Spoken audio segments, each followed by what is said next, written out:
जय जिनेन्द्र। ऐशना समिति, तीसरी समिति ऐशना समिति। 42 डोज डालकर निर्दोष भिक्षा आदि ग्रहण करना ऐशना समिति है।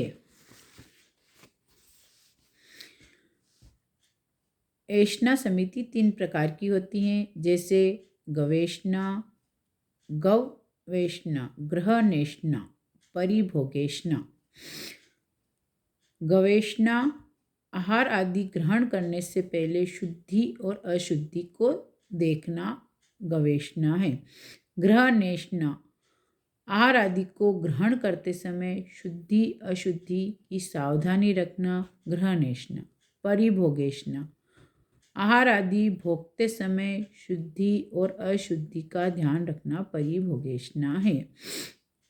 आहार उपदि भगवान ने साधु को 2 तरीके से इसकी ऐशना समिति की गवेषणा करनी है, आहार आदि की और वस्त्रपात आदि की। आहार और उपधि, सैया, मकान, पाट, पाटला आदि की, इन तीनों ऐशना ऊपर कही हुई तीनों ऐशना निर्दोष करनी चाहिए। तीनों मतलब गवेषणा, ग्रहणेषणा और परिभोगेषणा। गवेषणा में 16 उद्गम के दोष, धान्य आदि 16 उत्पादन के दोष, 32 दोषों को टालकर आहार आदि की शुद्ध और ऐशना करें। दूसरी ग्रहणेषणा में आहार आदि को ग्रहण करते समय लेने योग्य वस्तु में रहे हुए शंकादिक दोष 10 दोष टालकर शुद्ध ऐशना करें। तीसरी परिभोगेषणा, अंशन आदि, शय्या, पात्र, इन चारों का शुद्धता पूर्वक अर्थात उद्गम आदि दोषों को टालकर भोगना। उद्गम आदि के दोषों तथा उपलक्षण से उत्पादना और ऐशना के दोषों को भी दूर करना है।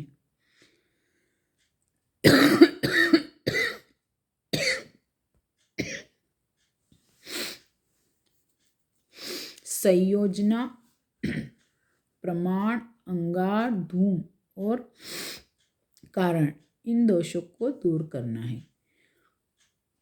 ऐशना समिति सब जो लेने आहार और उपधि 2 प्रकार के हैं, इनको लेने के लिए साधु को ये बोला कि आपके यहाँ ये आहार बनाए, तो गए और ले लिया या मंगा लिया, ऐसा नहीं होता। उसकी पूरी उसकी गवेषणा करनी पड़ती है। आपने ये आहार क्यों बनाया, किसके लिए, क्यों है, हम आ रहे थे, ऐसी सूचनाएं, उसकी छानबीन करके हर चीज़ की गवेषणा मतलब छानबीन करके उसको लेना।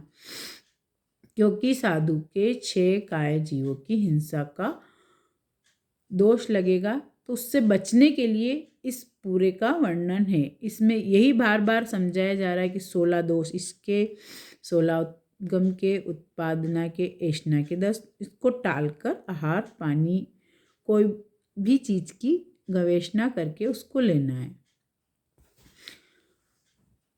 अंगार और धूम, ये दोनों दोष मोहिनी कर्म के अंतर्गत आते हैं। एक पद में ऐशना समिति में यत्न करता हुआ साधु तपस्वी कहलाता है। इससे मीनिंग है साधु आहार कर रहा है, क्योंकि वो आहार लाया है, वो तीनों टाइम आहार कर सकता है, करता है, फिर भी साधु तपस्वी है, क्योंकि उसने उसका निर्दोषता से पालन किया है। उसकी संयम यात्रा के अनुसार उसने समिति का, ऐशना समिति का पूरा पालन करते हुए उसको ग्रहण किया।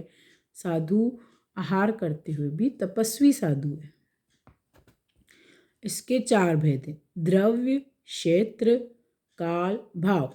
द्रव्य से उद्गम के 16, उत्पादना के 16 और ऐशना के 10, इन 42 दोष डालकर शुद्ध अंशन आदि की गवेषणा करनी है। ये हो गई द्रव्य से। क्षेत्र से 2 कोश उपरांत आगे ले जाकर अंशन आदि नहीं भोगे।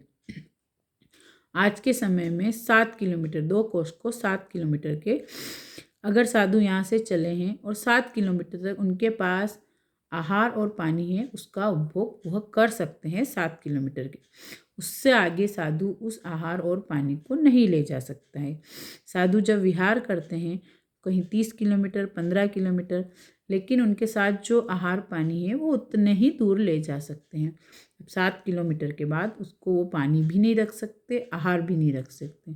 कभी होता है कि गर्मी बहुत है, जो भी है, अगर हम पानी पास रख लें, पर वो विहार में 7 किलोमीटर से ज़्यादा आगे नहीं ले जा सकते। यह काल। उसके बाद क्षेत्र से, अब काल से है प्रथम प्रहर का लिया हुआ अनशन आदि चौथे प्रहर में नहीं भोगे।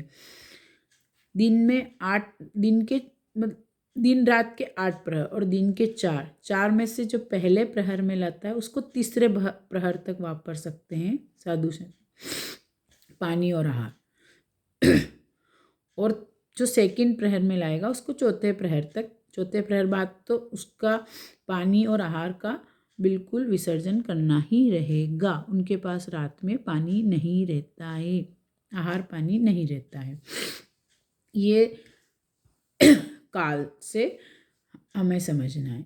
भाव से राग दहिश रहित मांडला के 5 दोषों को टालकर आहार पानी करें। अभय आदान भांड मात्र निक्षेपणास